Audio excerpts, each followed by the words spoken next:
Family dinners weren't mandatory, but in our house, skipping one was treated like treason.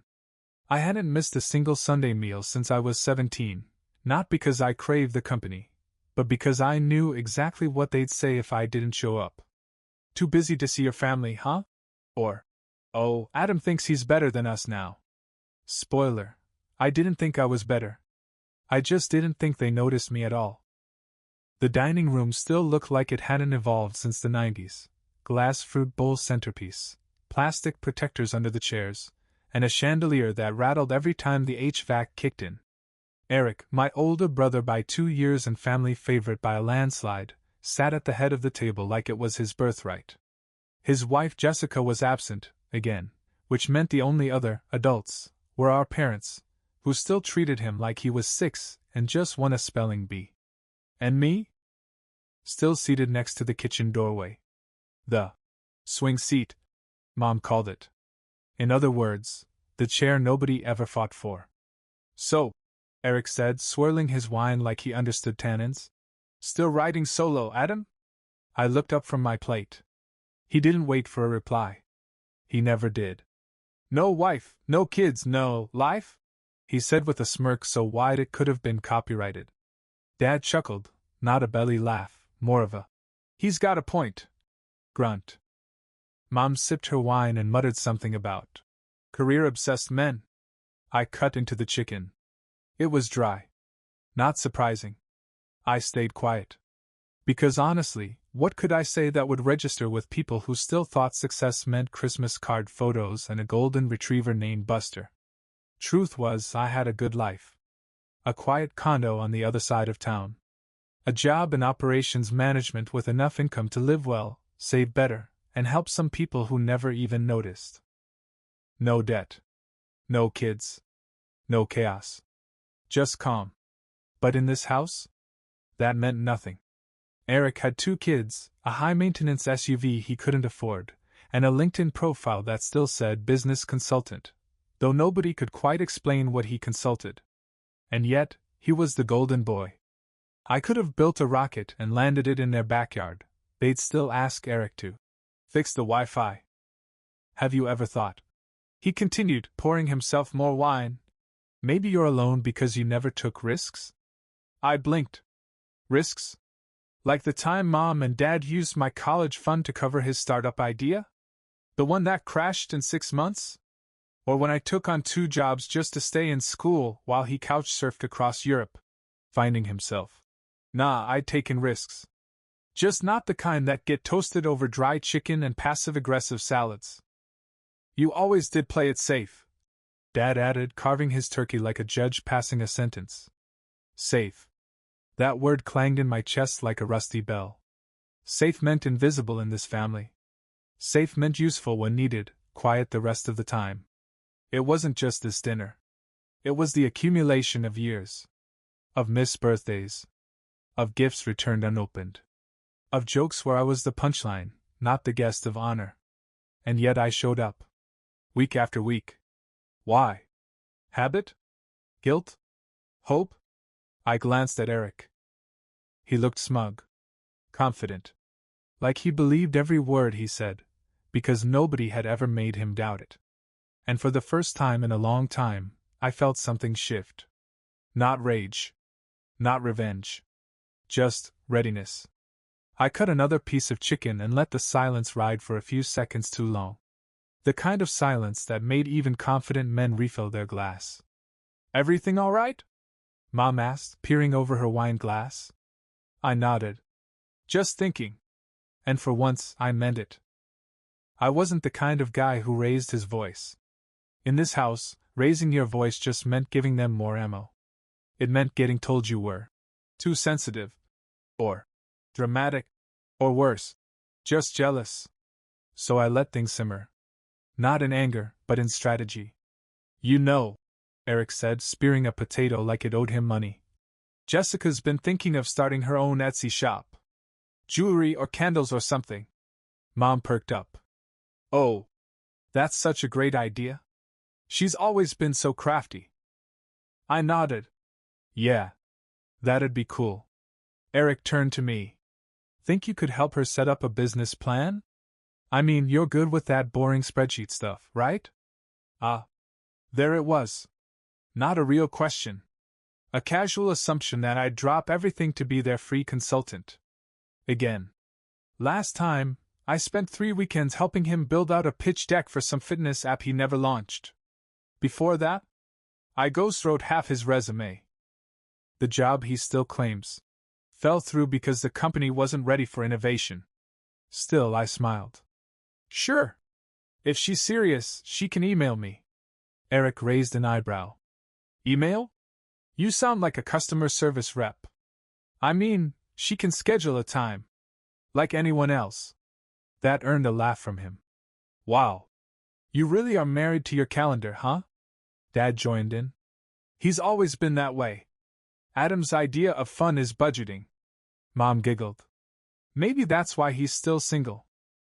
I don't know if they realized how often they made me the joke. I think, in their minds, it was affection. That twisted, backhanded family kind. Except affection doesn't feel like being shoved into a corner and told to smile. They never asked how I was doing. Not really. Not after the time I pulled 16-hour days during the pandemic to keep warehouse logistics from collapsing. Not when I bought my first condo at 29. Not even when I got promoted last year and became regional lead for our entire district. What they did ask was whether I could fix Eric's taxes. I did. Review their refinance paperwork. I did. Co-sign Eric's car lease. I didn't. They didn't talk about that last one much. Especially not after Eric forgot to make 3 payments in a row. I covered it quietly. Paid it off. Just to save my own credit. I didn't say a word. Why? Because silence is how you survive in a family where speaking up is mistaken for selfishness. Eric leaned back in his chair, rubbing his stomach like he'd just eaten success itself. So, still doing that operations gig, huh? Still, I said. Must be nice to not have to worry about feeding a family. All that disposable income. I tilted my head. You mean like the kind that disappears on 3 streaming services, unpaid insurance, and that crypto scheme you pitched to Dad? He blinked. The table stilled. Mom gave a tight laugh. Boys, please, let's keep it light. Eric chuckled like it didn't bother him. But his fork tapped just a bit louder now. You don't get it, he said. Family's not about money. It's about being there. Showing up. I stared at him for a beat too long. The irony practically strangled the air. Because when I think of showing up, I think of me driving Mom to her outpatient surgery when Eric had plans. Me covering Dad's emergency dental when insurance lapsed. Me picking up Eric's kids from school twice last month when Jessica forgot. But sure. Let's pretend I've been absent. I folded my napkin onto my plate. Calm. Measured. I'm here now, I said. Eric scoffed. Yeah. But are you really? And for a second, I almost said it. Almost let the line fly. The one that had been quietly forming in my chest for weeks. The one that would flip the whole room inside out. But I didn't. Not yet. Instead, I reached for my water. Cool. Steady. Let it hang. Let them talk a little longer. Let them dig. They were so confident in their hierarchy, so sure of who carried the crown and who carried the dishes. They didn't know the only reason the lights were still on in Eric's house was sitting across from him. And I was done being quiet. Just not tonight. After dinner, the clatter of dishes echoed through the house like background noise to a show I wasn't watching.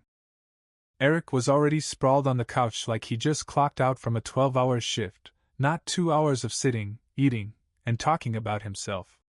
I was back in the kitchen, sleeves rolled up, hands in the sink, like always. My parents didn't ask, they just expected. Adam, grab the dessert plates? Mom called without even turning. Sure, I said, stacking them one by one. I had a dishwasher at my place. Here? I was the dishwasher. I felt Dad's presence before I saw him. He leaned against the doorway, wine glass still in hand. So what's the plan, son? He asked. With what? I said, not looking up. Your life. I paused for half a second. That's a big question after mashed potatoes. He chuckled. You know what I mean. You're not getting any younger. No kids, no house, no plan. You're stable, sure, but what are you building? I rinsed a fork and let the water run. I could have told him I was building peace. That I had savings, investments, and a quiet little life that didn't require anyone's applause. But I knew what he meant. Where's the white picket fence? The smiling kids? The dog named Buster? I'm doing fine, I said. He nodded like that word disappointed him. Well, your brother's under a lot of pressure, you know. You might not understand what it's like to have to provide. I stopped rinsing. The irony nearly choked me. Because I was providing. Just not in the way he knew. I'd been covering Eric's mortgage for 8 months, ever since the bank called me, out of nowhere, because Eric had listed me as his emergency contact. Payments missed. Account defaulted. His credit score was so low it needed a ladder. And instead of owning up, Eric just kept pretending. I didn't tell anyone. I didn't expose him. I just fixed it. For the kids. For my own sanity. I walked back out as Mom set down the dessert tray, store-bought cookies, surprisingly decent. Eric sat up straighter. Jess and I are thinking of upgrading. Oak Ridge maybe. Better schools, more space. That's wonderful. Mom beamed. Eric nodded, serious. We just need a little help with the down payment. I didn't react. He kept going. Thought maybe we could all pitch in. Like a family investment. Dad nodded without blinking. Makes sense. Then they all looked at me. Like it was obvious. Eric leaned in. You could front it. Just until I lock in my next contract.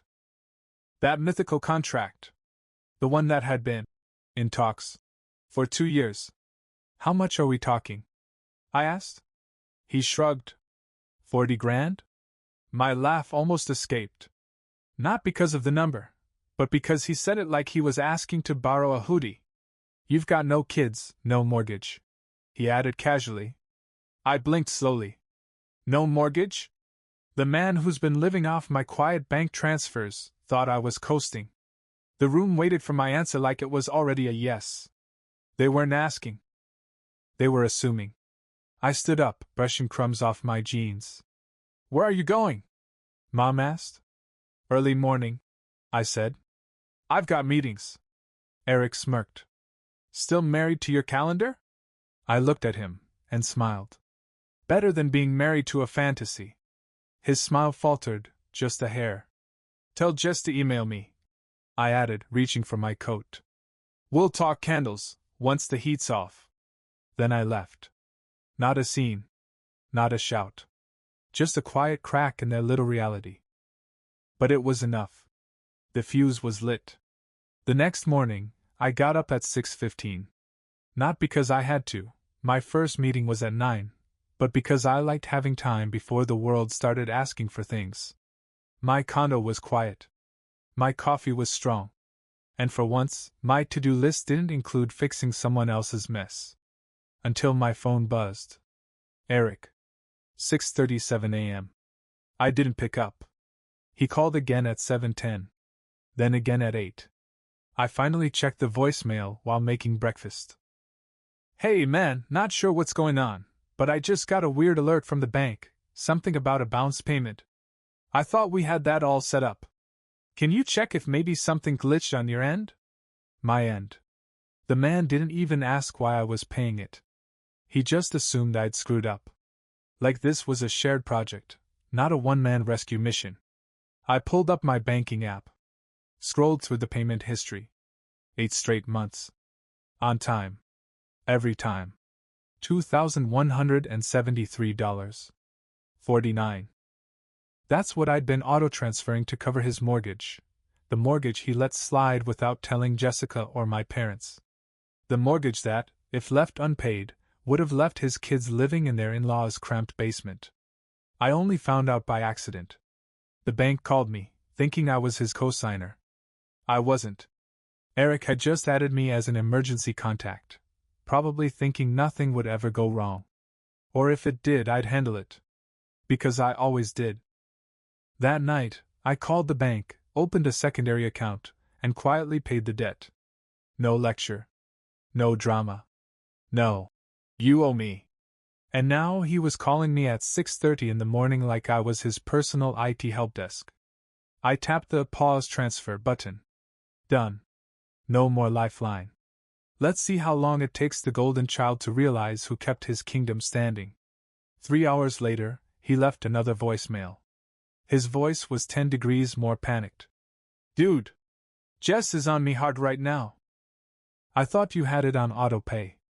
She says the last 8 payments were under your name? Is that true? Why wouldn't you tell me? I didn't reply. Because the answer was simple. I wanted to see how long he'd lie to himself. At 5:12 p.m. Mom called. Straight to voicemail. Hey sweetheart, your brother's a little upset. There's some mortgage issue? He said maybe it's something you set up that's now broken? Can you just call him and sort it out? There it was. Not, are you okay? Not, why were you paying his mortgage? Just, can you fix it again? I turned off my phone and went for a walk. No music. Just crisp evening air and the sound of someone else's world falling apart in my pocket. The next morning I checked my inbox. Subject, urgent, final notice before default. To Eric and Jessica. CC me. Bank didn't even wait. Eric was 3 days away from default. And for the first time, I wasn't the buffer between him and consequences. I was just a name on the email, the one who used to quietly solve everything. Then came the text. Jessica. Hi Adam. I just saw the email. I didn't know. I didn't know you were paying this whole time. He told me we were caught up. Why didn't you say anything? I stared at her message. And then came another. I'm really sorry. This shouldn't have been on you. There it was. Not a full apology. But it cracked the surface. Because suddenly, someone realized I'd been cleaning up a mess I didn't make, and I stopped mopping. I didn't respond. Didn't need to. Let them sit in the silence they never noticed until I left it. Because for once, they were feeling the weight I'd carried quietly for years. I was on my second cup of coffee when the intercom buzzed. It never buzzes. Nobody shows up unannounced at my building, unless they're a delivery driver or a neighbor who locked themselves out. I checked the camera feed. Eric. Wearing his signature. I just came from a meeting. Outfit, button-up shirt, loosened tie, and the world's worst poker face. I considered not letting him in. But that would have been too easy. Instead, I buzzed the door and left it unlocked. He stormed in like he owned the place. Didn't even look around, just marched straight into my living room like this was a confrontation scene from a TV drama. I need answers, he snapped. No hi, I said, sipping my coffee. Not even a nice place? He looked around like it was the first time he realized I didn't live in a shoebox. Open floor plan. Polished concrete floors. Framed prints. Plants I actually kept alive. You've been paying my mortgage, he said flatly. I didn't deny it. For 8 months? He added. Yep. Why? I tilted my head. Would you have preferred foreclosure? He blinked. Sat down slowly. His confidence took a hit, like he'd walked in with a sword and just realized it was rubber. I didn't ask you to, he muttered. No, I said. But you listed me as an emergency contact. The bank called me when you skipped 2 payments. Jessica didn't know. Mom and Dad didn't know. And you didn't return my call. He shifted uncomfortably. I figured it was a one-time thing, he said weakly. You missed 3 more payments after that. He rubbed his face. I was waiting on a contract. The same contract you mentioned over dessert last weekend? Silence. He looked like he wanted to argue, but the words got stuck somewhere between shame and delusion. Finally, he said, You made me look like a joke. I laughed. Out loud. I made you look like a joke? I repeated. Eric, you've been performing your one-man fantasy for months.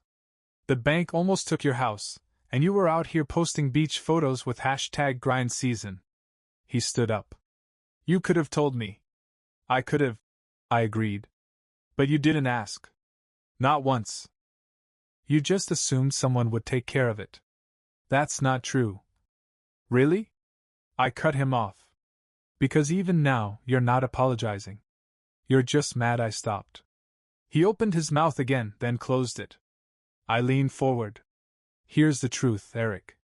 You've been living off the idea that I'm the lonely brother with no life. And while you were playing grown-up with leased cars and expired credit cards, I was covering your roof, your kids' safety, and your late-night online orders you pretended were for the business. His eyes widened. Oh yeah? I knew about the Amazon receipts. I pulled out my phone and opened the folder labeled Receipts, Mortgage. This is every payment I made. Every month. Every time you went out to dinner and posted about hard work paying off, I was the one literally paying. He didn't even look at the screen. He just sat down again. Slower this time. Quieter. I didn't mean for it to be like this. He mumbled. No, I said. You just didn't care how it was, as long as you weren't the one dealing with it. There was a long pause. The kind of silence that makes you realize someone has just met reality for the first time. Then he whispered, Did Mom and Dad know? I smiled, sipping my coffee again. Not yet. I didn't tell Mom and Dad. Didn't need to.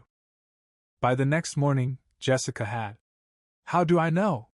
Because I woke up to 12 unread messages in the family group chat, a thread I usually muted unless there was a holiday or a birthday to fake celebrate. The preview alone was enough. Mom, why would you go behind our backs like this? Dad, we could have figured this out as a family. Eric, thanks a lot, Jess. I opened the thread like I was walking into a burning house with popcorn. Mom was in full meltdown mode.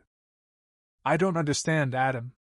Why didn't you come to us if you knew Eric was struggling? Why handle it this way? Handle it what way? By not telling anyone that your precious golden child couldn't handle a mortgage? You made your brother feel humiliated. You should have talked to him instead of just cutting him off. That was rich. I paid for 8 months. Said nothing. And now I was the villain for no longer funding the circus? Dad chimed in next. Look, this isn't about blame. It's about family. We stick together. We lift each other up. We don't embarrass each other like this. Oh, but Eric mocking me in front of everyone at dinner? That didn't qualify. Suddenly, I was the one bringing shame to the family because I pulled my money, not my mouth. I was still reading when the call came in. Dad. I picked up this time. Adam, he said sternly, skipping hello. I'm disappointed. Great to hear your voice too, Dad. This isn't how family handles things. You could have come to us. You should have warned us. I leaned back in my chair. Warned you about what? That I was bailing your son out behind the scenes while you were busy toasting his success at dinner? Silence. You made him look small, Dad said finally. No, I said calmly. He did that. I just stopped editing the story for him. Another silence. Then, you know, not everything has to be a performance. I actually laughed. That's rich, coming from the man who gave Eric a new car when he graduated and told me not everyone's college material when I got my HVAC license. You're still bitter about that, he snapped. No, I said. I'm just not pretending anymore. You made it clear who mattered. I just finally took the hint. He tried to backpedal. We never said you didn't matter. No, I said. You just showed me. Repeatedly. There was a long pause. You could almost hear the gears trying to shift in his head. You know we've always supported you in our own way, he said softer now. I nodded, even though he couldn't see it. Yeah. I know. That's why Eric thought I'd just keep paying his bills without asking. Because that's how this family works, right? I fix, he shines. Adam. I gotta go. Someone's at my door. That was a lie. But I needed space, and he wasn't earning another second of my peace. I hung up before he could reply. And for the first time, the silence on my phone felt like relief instead of guilt. Later that night I got a text. from an unknown number. "Hey man. It's Jess's brother Mark. Just wanted to say, what you did. That was solid. Most people would have let it all burn. You tried. They just never saw it." I stared at that message longer than I should have. Because it wasn't just validation. It was recognition, from someone who didn't owe me anything. Someone outside the bubble finally saw what they'd all missed. And I realized, maybe I wasn't crazy. Maybe I was just done pretending the silence was okay. It started with a drip. Not metaphorically. An actual drip, in my parents' kitchen. On a Thursday night around 9:30, my phone buzzed with a text from Mom.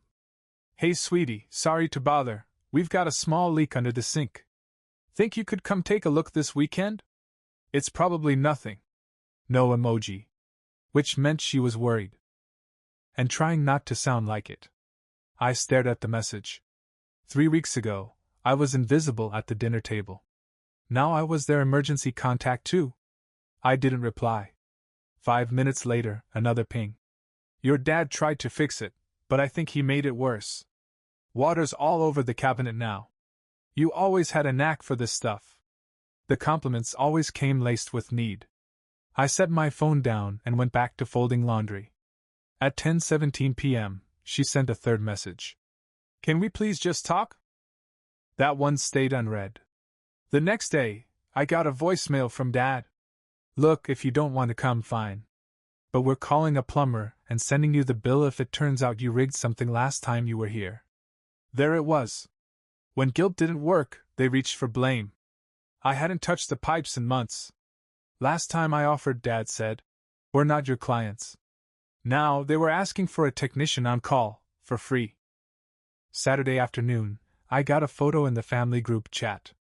It was their kitchen floor, soaked. Towels everywhere. Caption: "We're calling someone since Adam's clearly too busy." Underneath it, a message from Eric. "Guess we know who really sticks around." That one made me laugh out loud. The man whose entire home would have been repossessed if I hadn't quietly covered his mortgage for almost a year, now pretending like he was the dependable one. I didn't respond. Instead, I screenshotted the chat and archived it. Then I booked a massage.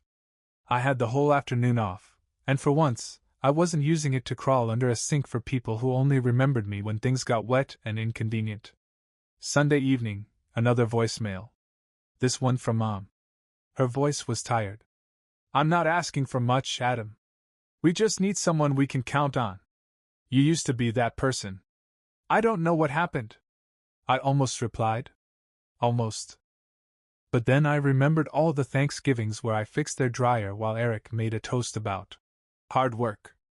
All the birthdays where my gifts were practical, and his were thoughtful.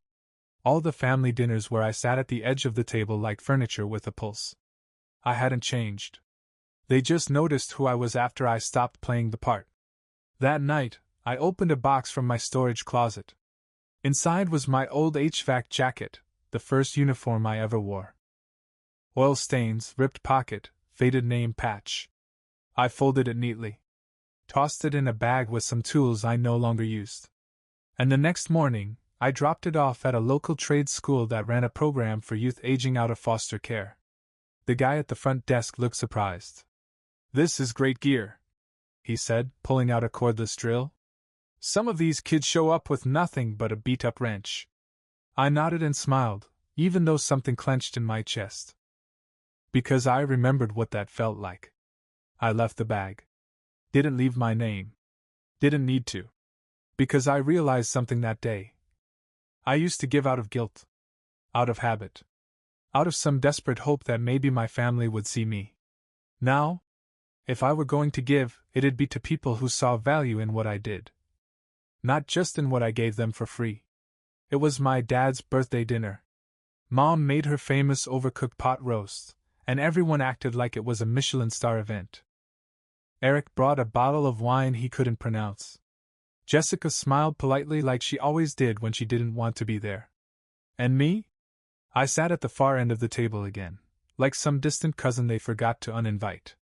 We were mid-meal when Eric leaned back in his chair, swirling his wine like he was auditioning for a finance bro commercial. Then he said it, loud enough to make sure no one missed it. Still alone, huh? No wife, no kids, no life? He chuckled. Mom actually laughed too. Dad smiled behind his glass. Like it was a joke everyone was in on but me. I didn't flinch. Didn't crack. I just set my fork down slowly, wiped my mouth with a napkin, and looked up. Calm. Steady. Measured. No income either, Eric. The room went quiet. That's why you've been living off me. And that's when it landed. Eric's smirk vanished. Dad blinked. Mom tilted her head confused. So I clarified, just loud enough for everyone to hear. 8 months. I paid his mortgage for 8 months. Quietly. Because the bank was about to take the house and he didn't tell you. Or Jessica. Jessica's head snapped toward Eric. Her jaw tightened. And last week, when the payment didn't go through? That wasn't a glitch. I just finally stopped. Eric looked like someone had pulled the floor out from under him. Mom opened her mouth, but no words came. You mock me for not having a family, I said, voice low. But I was the one keeping yours from falling apart. You just didn't know because you never asked. The pot roast suddenly didn't smell so great. I stood up, tucked in my chair, and looked around the table one last time. I'm not angry, I said. Just done. With fixing things that none of you ever admitted were broken. Then I left. No slamming doors. No shouting. Just gone. That was the last family dinner I attended.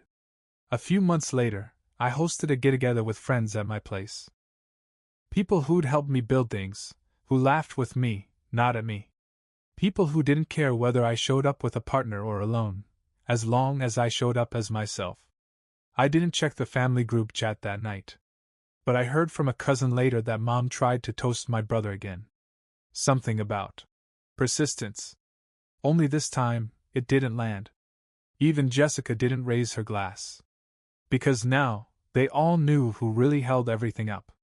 And who finally put it down.